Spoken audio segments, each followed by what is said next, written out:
Let's pretend that you're currently employed at a local grocery store. You've gotten to know one of the other cashiers pretty well, and you've heard her heart-wrenching stories about how she has to scrounge up money to feed her children. She's recently become the closing manager, and you've learned that as she locks up at night, she's stealing food to take home to her children. Do you tell the store administration, or do you keep it quiet because you understand her responsibility to feed her little ones? This is the kind of story that Lawrence Kohlberg would use to study moral development. I've always been intrigued by how people decipher right from wrong, and as I further studied this topic, I realized this is Lawrence Kohlberg's passion as well. Now, Kohlberg was a professor at Harvard University, and he did a lot of his studies through Harvard-centered moral education. He would present moral dilemmas to people and ask them to reason through them audibly. Now, his dilemmas often forced people to choose between obedience and the welfare of others. Dr. Borey states that he wasn't concerned with the solutions of these dilemmas, but how people logically reasoned through those solutions.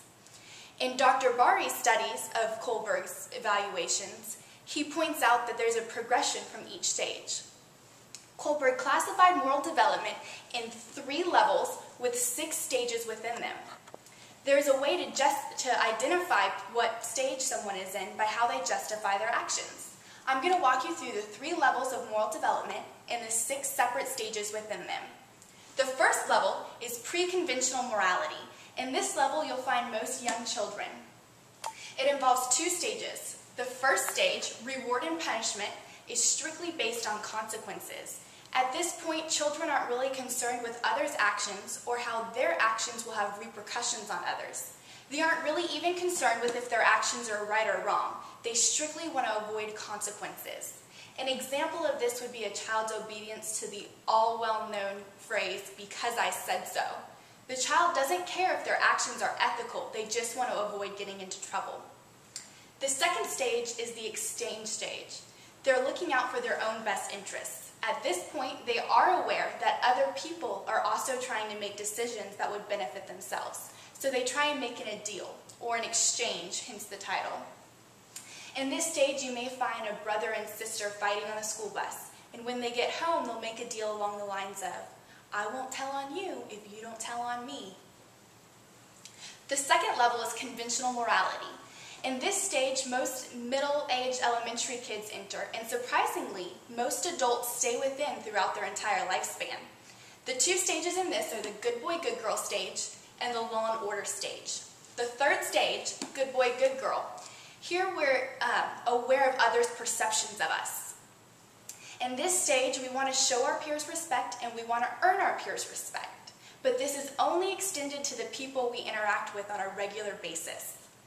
An example of this would be shunning a person to prove loyalty to our group of friends. Our 4th stage would be the law and order stage. Here we develop a deep respect for authority. But this now is not just inside of our own bubble, but as society of a whole. So we're going to strictly abide by any laws that society sets. An example of this would be thinking that we can drive faster than a regulated speed limit, but we're going to go ahead and stay within that speed limit because we believe that those setting the laws know better than we do. Our 3rd level of moral development is post-conventional morality. Now, most adults will never develop to this level. At this point, people are no longer concerned with authority, but concerned with reason. The 5th stage, social contract stage, is concerned with benefiting the majority of people. Their motivation for making decisions is earning the respect of the majority. An example of this would be a lawmaker justifying passing a law that may be harmful to a few because it's going to benefit most of society. The last and final stage, the 6th stage, universal principles, is no longer concerned with earning respect, following authority, or the social laws. They're concerned with sticking to ideals such as equality. Kohlberg points out that they feel the need to live up to expectations of values that they hold to be true. A great example of this would be Rosa Parks, an African-American woman who decided to sit in the white section. At this time, whites were the majority. And so even though she was breaking the law and going against the majority, she was holding true to a principle that she found vastly important and would benefit everyone: equality for all races. As we go through these, you can probably see a natural progression from stage to stage. And you can see how you could identify which stage someone is in by how they justify their actions. In the first level, people would justify their actions with positive and negative consequences. Am I going to get in trouble for this? In the second level, they begin to justify their actions by how they follow the rules, either the rules set by their peer group or the rules set by society. And in the third level, people justify their actions by how many people did they benefit. Even though most people never progress past conventional morality, every stage is attainable.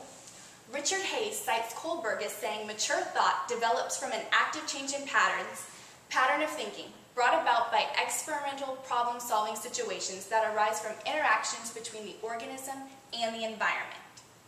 One could help someone progress in moral development by giving them a dilemma to think through that causes them to think just one stage above where they're currently located.